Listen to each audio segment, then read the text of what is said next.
ᱥᱟᱹᱜᱩᱱ ᱥᱮᱛᱟᱜ ᱥᱟᱱᱟᱢ ᱠᱚᱜᱮ ᱱᱚᱜᱼᱚᱭ ᱱᱤᱛᱚᱜ ᱵᱟᱡᱟᱜ ᱠᱟᱱᱟ 6টা ᱟᱨ ᱤᱧ ᱠᱟᱹᱴᱤᱡ ᱱᱚᱣᱟ ᱦᱚᱨ ᱥᱮᱱ ᱫᱟᱬᱟᱧ ᱩᱰᱩᱠ ᱠᱟᱱᱟ ᱟᱨ ᱩᱱᱠᱩ ᱠᱚ ᱧᱮᱞᱮᱫ ᱠᱚᱣᱟ ᱚᱸᱰᱮ ᱵᱚᱞ ᱠᱚ ᱥᱚᱱ ᱵᱟᱲᱟᱭᱮᱫᱼᱟ ᱟᱨ ᱚᱱᱟ ᱫᱷᱟᱨᱮ ᱫᱚ ᱨᱮᱹᱞ ᱞᱟᱭᱤᱱ ᱠᱟᱱᱟ ᱨᱮᱹᱞ ᱞᱟᱭᱤᱱ ᱱᱚᱣᱟ ᱪᱟᱞᱟᱣ ᱠᱟᱱᱟ ᱵᱟᱸᱠᱩᱲᱟ ᱯᱩᱨᱩᱞᱤᱭᱟᱹ ᱡᱟᱦᱟᱸᱭ ᱠᱚᱯᱮ ᱪᱟᱞᱟᱜ ᱠᱷᱟᱱ ᱟᱫᱚ ᱢᱮᱫᱽᱱᱤᱯᱩᱨ ᱥᱴᱮᱥᱚᱱ ᱨᱮ ᱫᱮᱡ ᱠᱟᱛᱮᱫ ᱟᱨ ᱚᱱᱟ ᱫᱚ ᱵᱟᱸᱠᱩᱲᱟ ᱯᱩᱨᱩᱞᱤᱭᱟᱹ ᱪᱟᱞᱟᱣ ᱠᱟᱱᱟ ᱟᱨ ᱱᱚᱜᱼᱚ ᱱᱚᱝᱠᱟ ᱦᱚᱨ ᱠᱚ ᱟᱨ ᱱᱚᱜᱼᱚᱭ ᱤᱧᱦᱚᱸ ᱱᱤᱛᱚᱜ ᱫᱚ ᱢᱚᱨᱱᱤᱝ ᱳᱣᱟᱨᱠ ᱤᱧ ᱩᱰᱩᱠ ᱠᱟᱱᱟ ᱠᱟᱹᱴᱤᱡ ᱥᱮᱛᱟᱜ ᱨᱮ ᱫᱟᱬᱟ ᱵᱟᱲᱟ ᱞᱟᱹᱠᱛᱤ ᱠᱟᱱ ᱜᱮᱭᱟ ᱪᱮᱫᱟᱜ ᱥᱮ ᱱᱮᱛᱟᱨ ᱢᱟ ᱟᱵᱚ ᱦᱚᱲᱢᱚ ᱡᱤᱣᱤ ᱨᱮ ᱱᱟᱱᱟ ᱦᱩᱱᱟᱹᱨ ᱨᱳᱜᱽ ᱟᱡᱟᱨ ᱧᱟᱢᱚᱜ ᱠᱟᱱᱟ ᱚᱱᱟᱛᱮ ᱥᱮᱛᱟᱜ ᱵᱮᱲᱟ ᱫᱚ ᱠᱟᱹᱴᱤᱡ ᱢᱚᱨᱱᱤᱝ ᱳᱣᱟᱨᱠ ᱢᱟ ᱥᱮᱛᱟᱜ ᱵᱮᱲᱟ ᱫᱟᱬᱟ ᱵᱟᱲᱟ ᱞᱮᱠᱷᱟᱱ ᱵᱟᱝ ᱢᱟᱴᱷ ᱠᱚᱨᱮ ᱫᱟᱹᱲ ᱵᱟᱲᱟ ᱞᱮᱠᱷᱟᱱ ᱫᱚ ᱵᱷᱟᱜᱮ ᱵᱩᱡᱷᱟᱹᱜᱼᱟ ᱠᱤᱱᱛᱩ ᱤᱧ ᱫᱚ ᱵᱟᱹᱧ ᱫᱟᱹᱲ ᱵᱟᱲᱟᱭᱮᱫᱼᱟ ᱱᱚᱣᱟ माठ रे दुआ दो बन जाका समय उन्हें बनवा नितो तामड़ा कते कटी रुड़ा तापर इन दो ट्यूशन पढ़ा को तहना तो गिद्रा को ओना को चला हुई कना आदो नोंका चलो चेकिन चिकेया ब्लॉग रे कंटिन्यू तान पे आर आडी दिन पर ब्लॉग हुई कना से ठीक ठाक हुई कना से बांग हुई कना बइन ली दाड़े कना मोटामुटी चेष्टा इन जे ब्लॉग कंटिन्यू करा लगे आडी दिन पर आरिन छुटो कना आपे लगी ते ब्लॉग कराना ठीक है चलो ताने नोना पे नेले नोते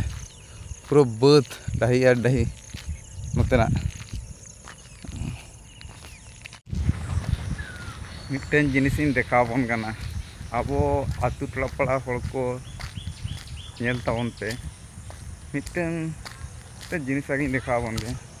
नय पे नेले धरम थान नोआ दो मेदिनीपुर रना कना धरम थान तीन चेहरा ना बाउंडर को घेरा का कारण नोआ जायगा दो बाउंडर ते घेरा लागती कान गया चेदा से आबो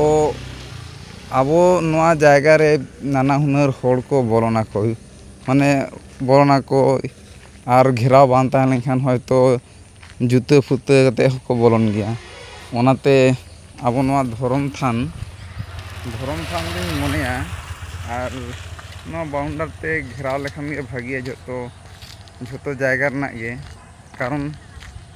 अब दो नोआ दो मिटन पवित्र स्थान कान ताबोना आर ना इटे कोते बाबन दाड़े रहो नासेना नोआ तार मार ते बन घेराव का खान दो आड़ीगान भागिया कारण नोआ दो झोतो नोआ को जायगा रे दो झोतो हड़ दो बाबन बोलो दाड़े से बोल लेखान आबो जहाँ बंगा बुरु को मेना को उनको को आड़ीसोआ को ओनाते इन पास्टा खना से इन सेट खना जे जहाँ उड़े मन दाड़े खरच मा बाम खरच गया उड़ी जी कोनो उड़ी किछु जायगा करे हान हा ताहले निये काटी चेष्टा तम पे जे इन लिया नोआ को घेराव लगते घेराव करते बेसी तो बा काटी नासेना पे चेष्टा लेखान हुआ चेदा से ना दो पवित्र स्थान कना से ठीक है इन्या नोआ कथा आजम कते आपे चेका पे बुझाव किया कटी लई तन पे बुगी से बाड़ी आदो मा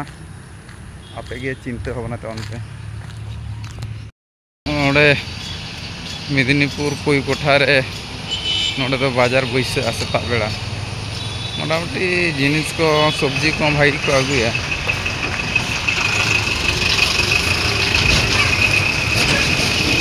सब्जी को भाई को अगुया नोडे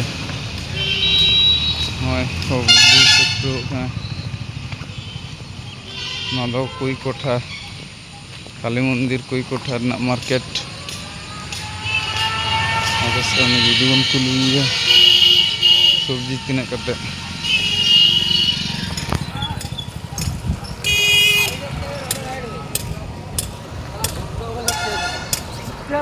शशा को दी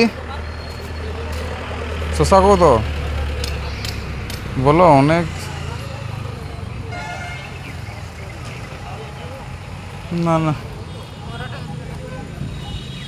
देखिए 15 टाका ले बाजे बाजे सस्ता ना को प्रेज का को तेज आरी को हजुआ हजु खना आर मी घड़ी खान गे एखन रिमिल का आबहावा खूब खराब गया आबहावा खूब खराब गया দাদা শসা কত? শসা 60 টাকা কিলো।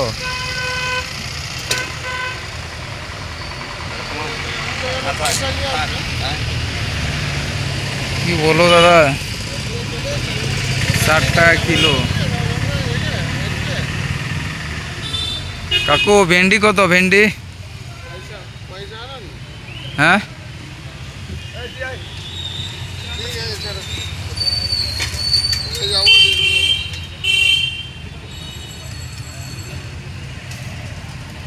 ষাট টাকা কিলো শসা। চিনি হাতা শসাኝ তারা এসেছে।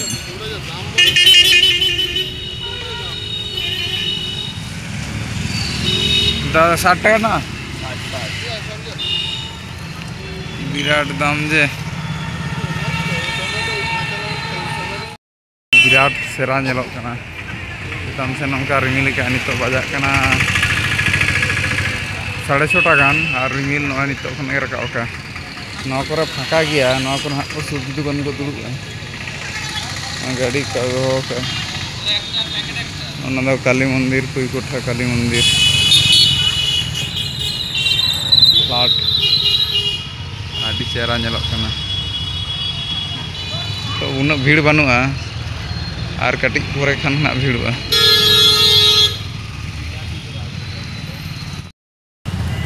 और कटिक खान के भीड़ुआ ना बाजार ना लगा दागा से चिके ओनागे बानी मा लैक ना आबहावा पूरा सजाव का दाना। और चलो ñeलो मोंडे बाजार में फाँका गया उनका सब्जी को बी नाम ले और को दुड़ुबा। और शसा हो चे हताव 60 टाका किलो। माछ बाजार को चे हो बी कुली लेक 10 दाम तो फाँका गया से चेत तो भिडियो तेमन बी बनाव दाड़ा कारण जुदी दुड़ुब को भागे बनाव गान के ठीक गया। चलो और मिद दिन बनाव हुआ नेले और नोतना सब्जी दाम और आपे सदा सब्जी दाम चेका कमेंट रे लई ताबन पे हाँ। और नोटे दो कुली को शसा जहाँ ताहर बन लिया ओना मा 60 टाका किलो और आपे सेन तीना कते लई ताबन पे ठीक है। और मिट्टन जिनिस देखाबन कना ओना हो एनाइन लहा तनिक कहीं देखाबन था नित और देखाबन कना बैक कैमरा तीन देखाए नय मिट्टन आबुआ सान्तार जाति को धर्म थान ओने बन नाम दाड़े कान गया जूम कते इन देखाए ओने आड़ी चेहरा को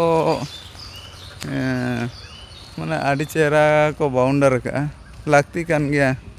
सागुन दाराम मेदिनीपुर खेराल जाहिर गाड़ काना नवा दो मेदिनीपुर ना खेराल जाहिर गाड़ थान कान ताबोना। और नय और हर को नय ना हर साधार रेगे आड़ी चेहरा को घेराव का नौका लाक्ति कान गया। न पवित्र स्थान को लाक्ति कान गया चेदा से आबो को बंगा बुरु गे ओना करे को ताहेना को ओना करे दो आबो कोरिन बंगा बुरु को ताहेना एटा हर कोरिन दो बा ओनाते काटिक तलाम चेष्टा लेखान आबो भागी ताहेन लगी से आबो आरिन बंगा बुरु को भागी ताहेन लगी माने भागी भागी जायगा बना ठीक है। चेष्टा तबन पे नौका गे माने जहाँ करे बावन घेराव का चेदा से जो हर तो अंडे बोलो बाय गाना से माने जो रकम हर दो बोलो बाय गाना को जायगा ठीक है। चलो आपे को मने रे चेक को मेना लई तो